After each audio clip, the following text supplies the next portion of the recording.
Yeah, Saldo Congo from Casamance. Yeah, Guy G, Aziz G, Rock God send forever.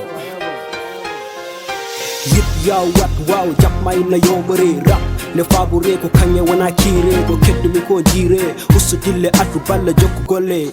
Guy G ko simple leri wayno ampul yetti ko woni hakkille yo bari dum bikka so men rappa gi do ganyo fof ko mikka era ko am aduna fof yo loto mi joj am moji li fof yo lato so men rappa kedoda sa arana hani keboda me jangto boni longto ko fenga wona won fenko Jodi gom kame jom Guy G jom flow or hip team Guy G Susi beat jogi main Really rap ele chain Jogi gom kame jom Guy G jom flow or hip team Susi beat jogi main Really rap ele chain Oko gorko dabbo mo rabbi dana kille famdi hala teyi newi dumile golle jiddo hore mum aka baba galle wadi rap waji nafore kambe balle hedoro istuwar s mo rico less kodi do te nyibi manjata mes hodbe yidbe music dum taki rap min des lawol golno juuti min ustata vitesse hanki non no music me hande happiness god golle bonde min gala hen music tan yes we gom kame jom jom flow or hip team Susi beat jogi main Really rap ele chain Jogi gom kame jom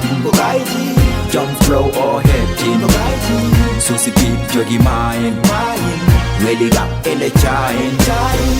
Saldo gonga ari ko saldo gonga yetti ko yibbe gonga ketti ko gonga tan hetti fenande min betti in kepani min kabani min kulani min kersa hanje min fof nigga min kirsa nangan microphone eden choro fuda toro eden kala gango mele tani no be himo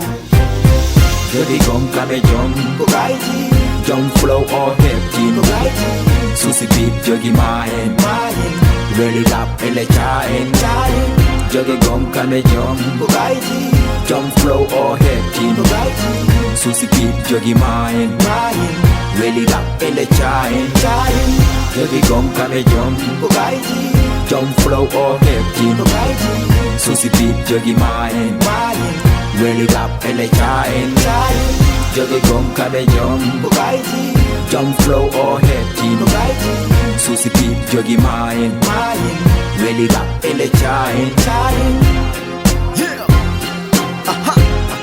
Oko Guy G from Saldo Congo Mustafa Jump, yeah, come and jump. Nani?